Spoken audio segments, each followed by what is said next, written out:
Just like how Photoshop was meant to be a photo editing app, but ended up becoming so much more, Affinity Photo is the same concept, but at a much better price. If you happen to own Procreate, you might be asking, why would I want to spend extra money on something similar? Because it has advanced photo editing tools, it has most of the same tools and effects as Affinity Designer, and because it has a more colorful user interface. I will say though, Affinity Photo does have a bit of a steeper learning curve compared to Procreate. But what do you expect from one of the best equivalents to Photoshop?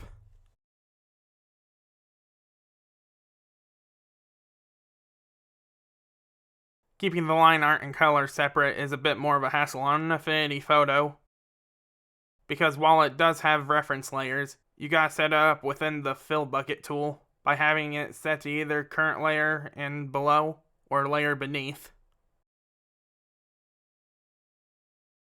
and have the color layer on top instead of below. You can swap the layers later, but still, it takes some getting used to. One of my favorite features in Affinity Photo is the filters,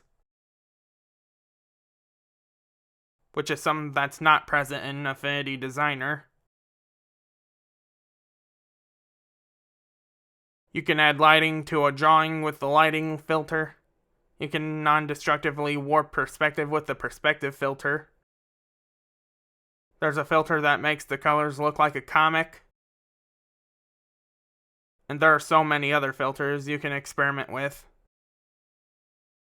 Why is it not present in Affinity Designer? That'll be covered in part 3 of this review. The only advantage I can give Photoshop points for is the built-in animation features it has, but that ain't worth many points. How's that? Because when I was using Photoshop in college, I couldn't get the animation features to work as seamlessly as Krita. Maybe it was me, or maybe the app had more loopholes to go through than necessary in order to animate. I tell you what, I heard Photoshop was originally something you had to pay $1,000 to use, but then Adobe went subscription-based, and have been adding unnecessary features to convince themselves that it's still worth subscribing to.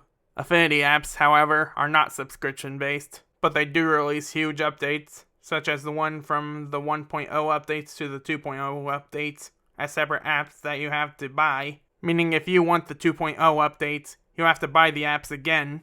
If you just want to edit photos, or make some digital art, but need something more Photoshop-like, then this app is for you. Well, that's 2 Affinity apps down, only one to go. Affinity Publisher.